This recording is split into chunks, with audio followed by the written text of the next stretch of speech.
Hi everyone, Krish నెరేటివ్స్కి స్వాగతం.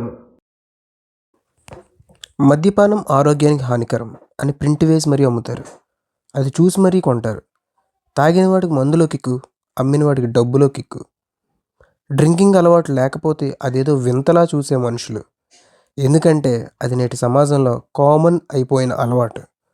అదే మనం చేస్తున్న పొరపాటు కూడా. తాగుడు అలవాటు ఉన్నవారు ఆ అలవాటు లేని వారికి చెప్పే మాటలు ఎంత విచిత్రంగా ఉంటాయంటే, అప్పుడప్పుడు తాగడం తప్పు కాదు, హద్దులు లేకుండా తాగడం తప్పు. అప్పుడప్పుడు తాగడం తప్పు కాదు, వ్యసనంలా తాగడం తప్పు.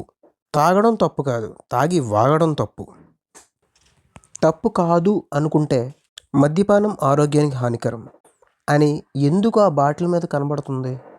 ఎందుకు ప్రతి సినిమా స్టార్టింగ్లో ఒక స్లైడ్ వేస్తారు? పొగ త్రాగుట, మద్యం సేవించుట ఆరోగ్యానికి హానికరం. మన ఆరోగ్యం పాడైతే మనతో పాటు మన కుటుంబం కూడా ఇబ్బంది పడుతుంది.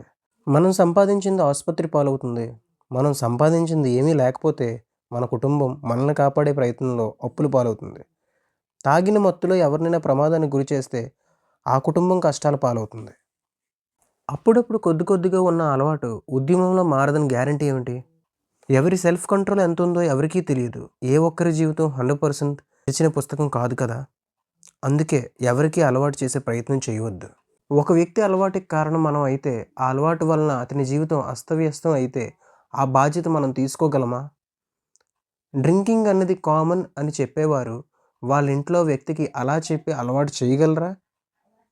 తమ ఇంట్లో ఆడవారిని తాగిన మత్తులో ఎవరైనా ఇబ్బంది కలిగిస్తే అప్పుడు కూడా ఆ ఆడవారితో ఈ తాగుడు అలవాటు ఈ రోజుల్లో కామన్, సర్దుకుపో అని చెప్పగలరా? ఒక్కసారి ఆలోచించండి.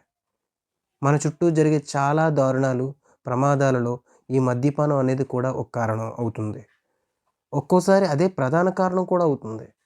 తాగిన మత్తులో జరిగే దారుణాలు ఎన్నెన్నో. అలవాటు ఉన్నవారు మానడానికి ప్రయత్నించండి. కనీసం కొత్తవారికి అలవాటు చేయకుండా ఉండడానికి ప్రయత్నించండి. మనం ఒక కుటుంబానికి మంచి చేయకపోయినా పర్లేదు, చెడు మాత్రం చేయకూడదు.